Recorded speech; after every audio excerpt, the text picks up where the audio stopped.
Hey guys, ఈరోజు మా friend వాళ్ళ పాపది బర్త్డే అని బర్త్డే పార్టీకి వెళ్ళాము. పాప చాలా క్యూట్గా ఉంది కదా చూడ్డానికి. దీని వచ్చేసి డిగ్రీ ఫ్రెండ్ అనమాట.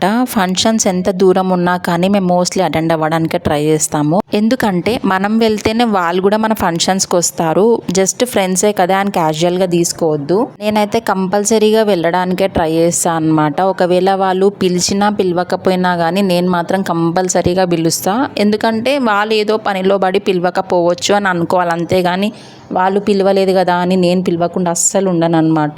ఈసారి అయితే గిఫ్ట్ తీసుకొని వెళ్ళాను. ఎప్పుడు ఎక్కువ మటుకి మనీ పెడతామన్నమాట. మనీ అయితే దేనికి ఒక దానికి యూజ్ అవుతాయి కదా. చిన్న బేబీ కాబట్టి టాయ్ తీసుకొని వెళ్ళాము. వెళ్ళంగానే స్టార్టర్స్ వచ్చేసి గోబీ 65, మంచూరియన్ అండ్ డ్రింక్ అయితే ఇచ్చారు. అసలు కాలేజ్లో ఉన్నప్పుడు ఇది ఎంత సైలెంట్ అంటే నేను ఎంత అల్లరి చేశానో అది అంత సైలెంట్ అనమాట.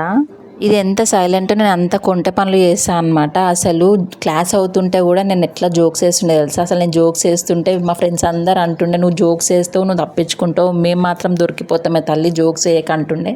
ఇంకా డిన్నర్ అయితే స్టార్ట్ చేసాం ఫైనల్గా. నేను ఫంక్షన్స్కి వెళ్తే అస్సలు తిన్నాను అనమాట. జస్ట్ ఎంత కావాలో అంతే పెట్టించుకుంటాను. ఎందుకంటే మనం ఫంక్షన్స్లో తిన్నామనుకో కొంచెం దాహం వేసినట్టు అనిపిస్తుంది కదా. అలా ప్రాబ్లం ఫేస్ చేసే కన్నా తినకుండా ఉంటే బెటర్ కదా అని లైట్ తీసుకుంటాను అనమాట. వచ్చేసి స్వీట్ అయితే తీసుకున్నాము, కాలా జామున్. ఇంకా ఐస్ క్రీమ్ ఏం తినలేదు. మీరు కూడా ఎంతమంది ఇలాగే నాలాగా ఫ్రెండ్స్ని మంచిగా ట్రీట్ చేస్తారు కామెంట్ చేయండి. నచ్చితే నా ఛానల్ని కూడా సబ్స్క్రైబ్ చేసుకోవడం మాత్రం మర్చిపోకండి. Thank you for watching. Bye.